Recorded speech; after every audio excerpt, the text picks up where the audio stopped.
किस दर्पण का उपयोग मरीजों के दांत का बड़ा प्रतिबिंब देखने के लिए करता है? तो ऑप्शन ए समतल दर्पण, ऑप्शन बी अवतल दर्पण, ऑप्शन सी उत्तल दर्पण, डी इनमें से कोई नहीं।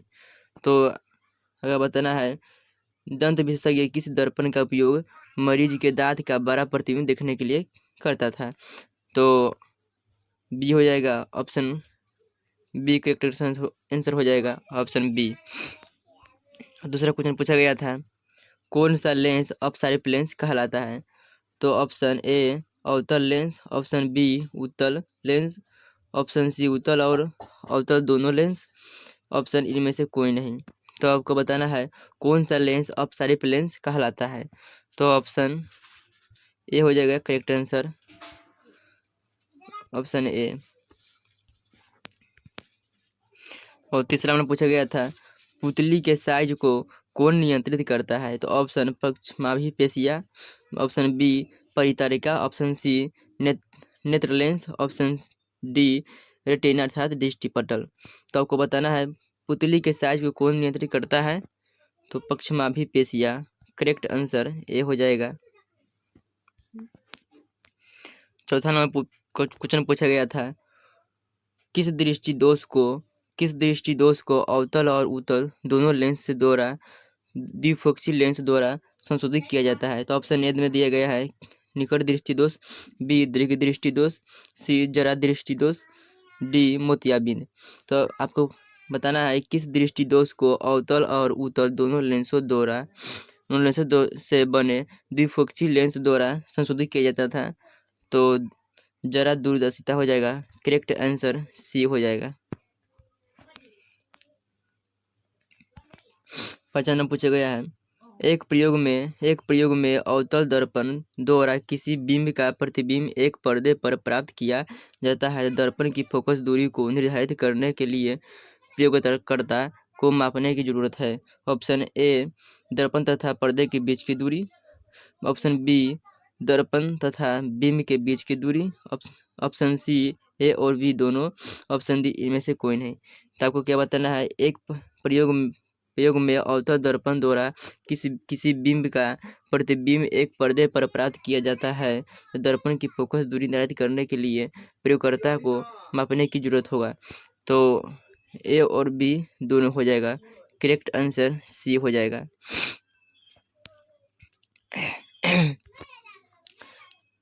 छठा नंबर पूछा गया था शब्दकोश के छोटे अक्षरों को पढ़ने के लिए किस लेंस का उपयोग करना पसंद करेंगे? तो ऑप्शन सी में दिया गया है 50 सेंटीमीटर फोकस दूरी का उत्तल lens, option B 50 centimetre focus दूरी का अवतल lens, option C 5 centimetre focus दूरी का उत्तल lens, option C D 5 centimetre focus दूरी का अवतल लेंस। आपको क्या बताना है शब्दकोश के छोटे अक्षरों को पढ़ने के लिए किस लेंस का उपयोग करना पसंद करेंगे? तो 5 सेंटीमीटर फोकस दूरी का उत्तल लेंस हो जाएगा। अब करेक्ट आंसर सी हो जाएगा। 7वां नंबर क्वेश्चन है निम्नलिखित में कौन विद्युत का विभवांतर का ऐसे का मात्रक है? तो ऑप्शन ए हो जाएगा वोल्ट, बी ओम, और सी वोल्ट प्रति coulomb, D ampere.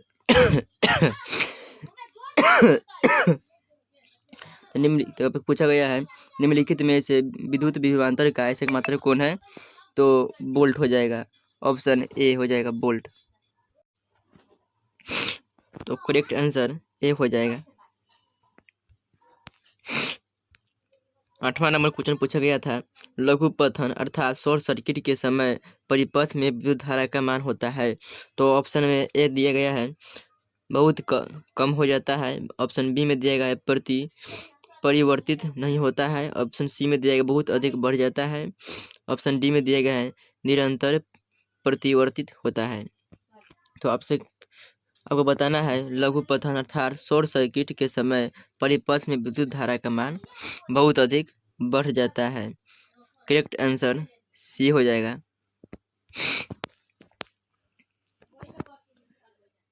9 number question है पश्चिमी की ओर प्रक्षेपित कोई धनावेशित कण अल्फा कण किसी चुंबकीय क्षेत्र के द्वारा उत्तर की ओर विक्षेपित हो जाता है तो चुंबकीय क्षेत्र की दिशा। तो ऑप्शन ए में दिया गया है दक्षिण ओर, बी में दिया गया है पूर्वी ओर, सी में दिया गया है अधोमुखी और डी में दिया गया है ऊपरमुखी। तो आपको बताना क्या है, पश्चिम की ओर से प्रक्षेपित कोई धनावेशित कण अर्थात अल्फा कण किसी चुंबकीय क्षेत्र द्वारा उत्तर की ओर विक्षेपित हो जाता है तो चुंबकीय क्षेत्र की दिशा होगी। तो ऊपरमुखी हो जाएगा, इसका सही आंसर डी हो जाएगा।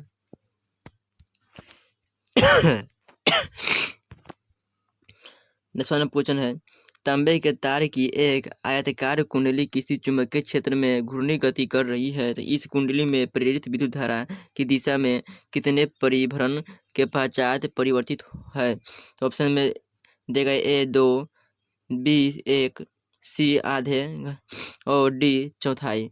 तो आपको क्या बताना है, तांबे के तार की एक आयताकार कुंडली किसी चुंबकीय क्षेत्र में घूर्णी गति कर रही है तो इस कुंडली में प्रेरित विद्युत धारा की दिशा में कितने परिभ्रमण के पश्चात परिवर्तित होता है। तो आधे। तो करेक्ट आंसर सी हो जाएगा।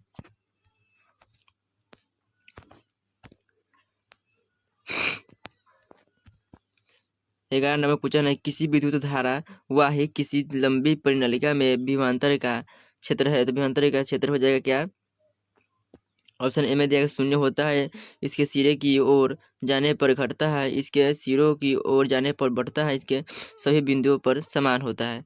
तो आपसे क्या पूछा गया है, किसी विद्युत धारावाही सीधी परिनालिका में एक विभवांतर का चुंबकीय क्षेत्र होगा तो सभी बिंदुओं पर समान होता है। इसका सही आंसर डी हो जाएगा। 12 नंबर क्वेश्चन है, सौर कुकर के लिए कौन सा दर्पण सर्वाधिक प्रयुक्त होगा। समतल दर्पण, उत्तल दर्पण, अवतल दर्पण, इनमें से कोई नहीं, इनमें सभी। तो पूछा गया है सौर कुकर के लिए कौन सा दर्पण सर्वाधिक प्रयुक्त उपयोग होगा तो समतल दर्पण। करेक्ट आंसर ए हो जाएगा।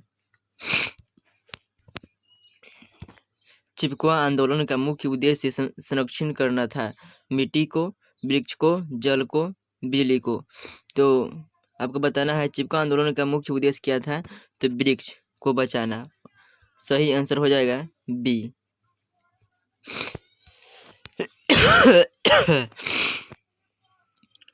निम्नलिखित में किस विलयन का उपयोग दीवारों को सफेद करने के लिए किया जाता है। तो ऑप्शन में दिया गया है CaHCO3 ऑप्शन बी में दिया गया COH के हल 2, ऑप्शन सी में दिया गया है CNaOH, डी में दिया है NaHCO3। तो बताना है निम्नलिखित में किस विलयन का उपयोग दीवारों को सफेद करने के लिए किया जाता है तो चूना पत्थर का। ऑप्शन बी हो जाएगा, ऑप्शन बी हो जाएगा चूना पत्थर का।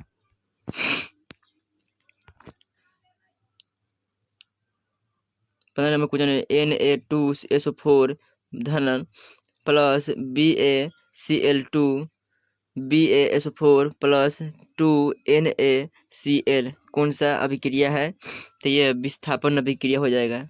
ऑप्शन सी हो जाएगा विस्थापन अभिक्रिया। निम्नलिखित में से कौन सा भुजा हुआ चूना है तो भुजा हुआ चूना कौन से सूत्र होता है Ca*OH के हल 2 होता है, OH के हल 2। तो बी में दिया गया है, करेक्ट आंसर बी हो जाएगा। लवण Na2CO3 का जलीय विलयन है। ऑप्शन में दिया गया है, ए में ऑप्शन है 7, बी 7 से अधिक, सी 7 से कम, इनमें से कोई नहीं। तो बताना है लवण Na2CO3 का जलीय विलयन होगा तो 7 से अधिक। ऑप्शन सही आंसर बी हो जाएगा। बॉक्साइट किस धातु का महत्वपूर्ण अयस्क है तो ऑप्शन में दिए गया है तांबा, जस्ता, एल्युमिनियम, लोहा। तो पूछा गया क्या है बॉक्साइट किस धातु का महत्वपूर्ण अयस्क है तो एल्युमिनियम का अयस्क है। करेक्ट आंसर सी हो जाएगा। लोहा एवं इस्पात को जंग से सुरक्षित रखने के लिए उन पर किस धातु की पतली परत चढ़ाई जाती है? तो किस धातु की पतली परत? तो ऑप्शन में दिया गया है तांबा, बी में चांदी, सी सोना, डी जिंक। तो आपसे क्या पूछा गया है? लोहे एवं इस्पात को जंग से सुरक्षित रखने के लिए किस धातु का उपयोग किया जाता है? तो जिंक का उपयोग किया जाता है। सही आंसर डी हो जाएगा। किस रासायनिक यौगिक को गर्म करने पर प्लास्टर ऑफ पेरिस प्राप्त किया जाता है? बिरंगक चूर्ण, जिप्सम, चूना पत्थर, कच्चा चूना। तो पूछा गया है किस रासायनिक यौगिक को गर्म करने पर प्लास्टर ऑफ पेरिस प्राप्त किया जाता है? तो करेक्ट आंसर जिप्सम हो जाएगा। इसका सही आंसर बी हो जाएगा।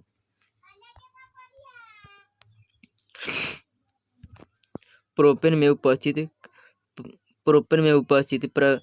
प्रकार्यात्मक समूह है। तो प्रकार्यात्मक समूह सी हो जाएगा। एसिटिक अम्ल का IUPAC नाम है। एसिटिक अम्ल का IUPAC का नाम क्या हो जाएगा? क्या एथेनोइक अम्ल हो जाएगा, मेथेनोइक अम्ल, प्रोपेनोन, और इनमें से कोई नहीं। तो सही आंसर हो जाएगा। पूछा गया क्या है? एसिटिक अम्ल का IUPAC नाम है, तो एथेनोइक अम्ल हो जाएगा। करेक्ट आंसर ए हो जाएगा।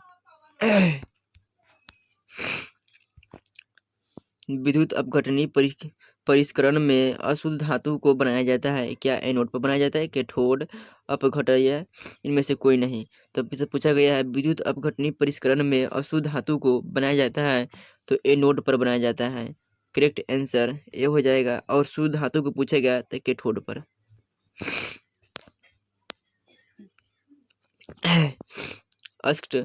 अष्टक सिद्धांत को किसने स्थापित किया? अष्टक सिद्धांत को किसने स्थापित किया? डोबेराइन ने। ऑप्शन ए में दिया डोबेराइन ने, बी में दिया न्यूलैंड्स, सी में दिया है मेडलिफ, डी में दिया है हेनरिक मोजले। तो आपसे पूछा गया है अष्टक सिद्धांत को किसने स्थापित किया? तो न्यूलैंड्स ने। करेक्ट आंसर बी हो जाएगा। आधुनिक आवर्त सारणी नियम के अनुसार तत्वों के गुणधर्म ए में दिया गया परमाणु द्रव्यमान का आवर्त फलन, बी में दिया गया है परमाणु संख्या का आवर्त फलन, सी में दिया गया है परमाणु साइज का आवर्त फलन, और डी में दिया गया परमाणु आयतन का आवर्त फलन। तो इसका जवाब हमें 25 नंबर क्वेश्चन का थोड़ा जवाब हमें नहीं पता है, थोड़ा देख लेते हैं।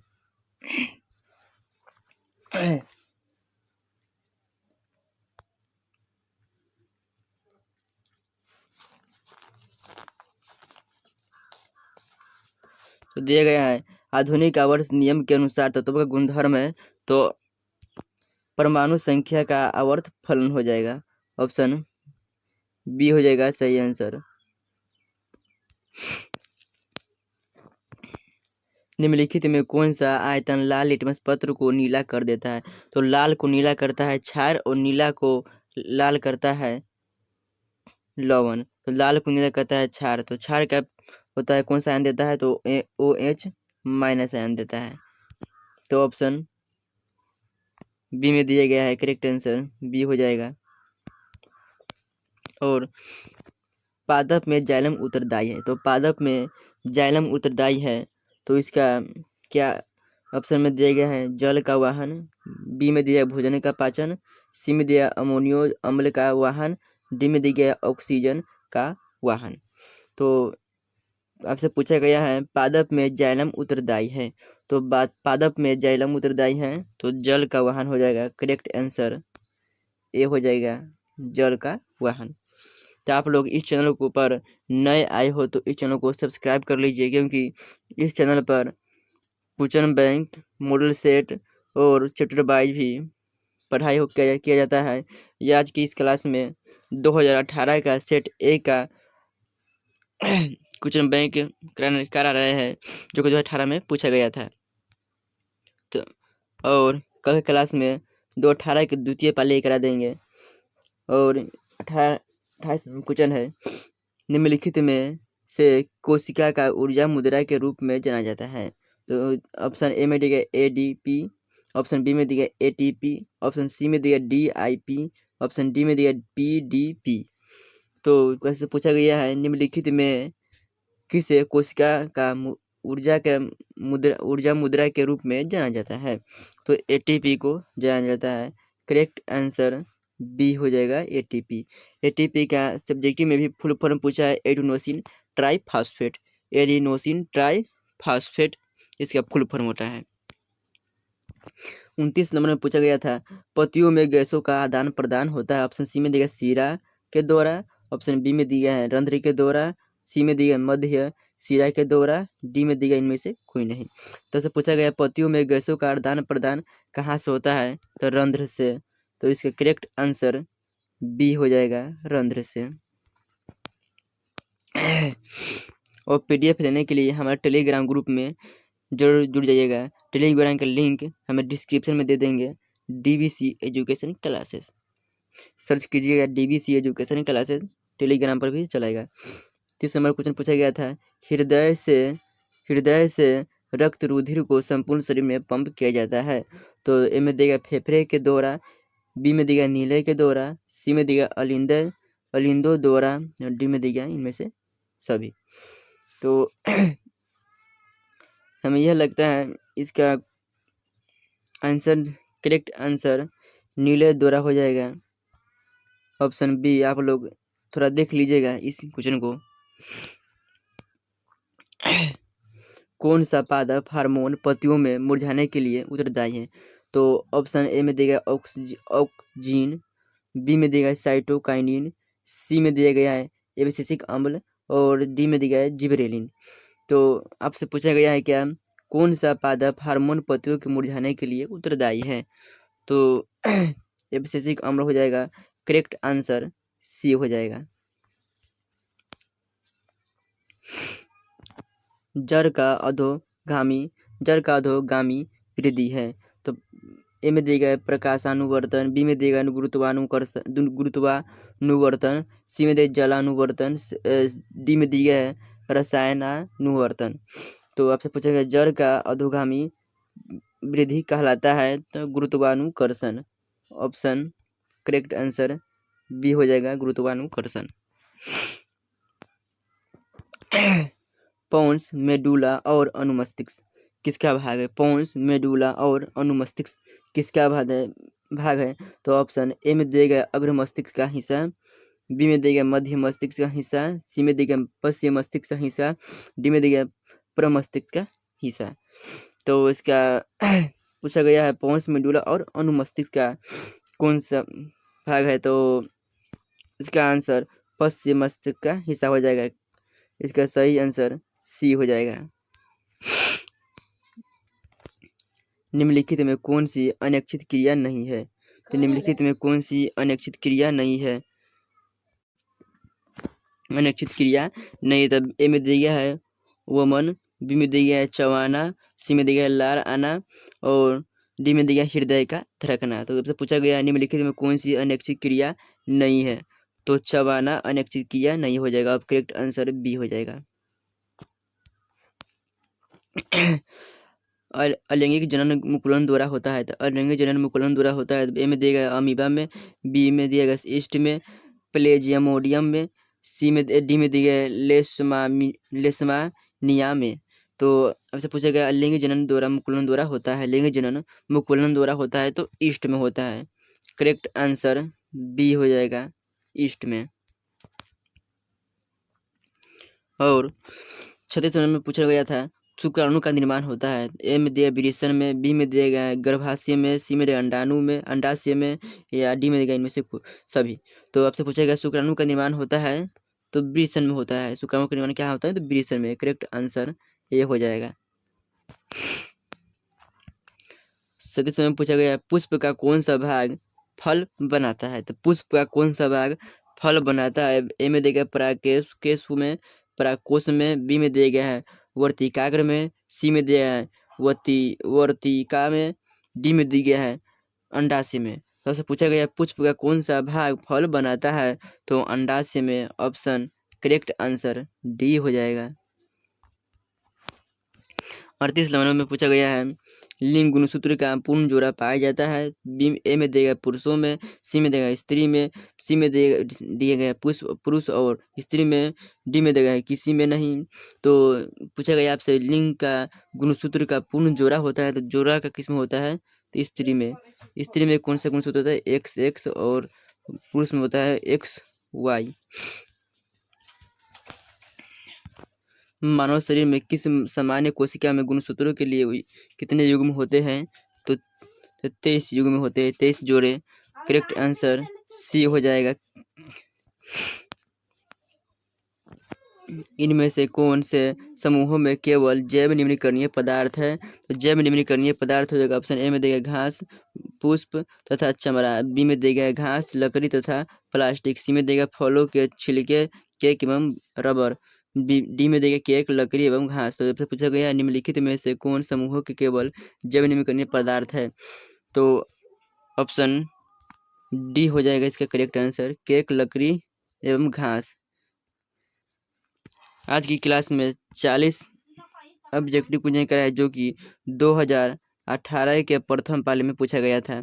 आप सब्जेक्टिव भी देख लीजिएगा। ये सब्जेक्टिव पहला क्वेश्चन पूछा गया था, गोलीय दर्पण द्वारा परावर्तन के लिए नए कार्तिक चिन्ह पर परिपाटी दर्शाए। ये क्वेश्चन हम अगले वीडियो में करा देंगे, जो कि आज के लिए इतना ही रहने दीजिए। और क्लास अच्छा लगा हो तो लाइक, शेयर और अपने दोस्तों के पास शेयर जरूर कर दीजिएगा। Thank you.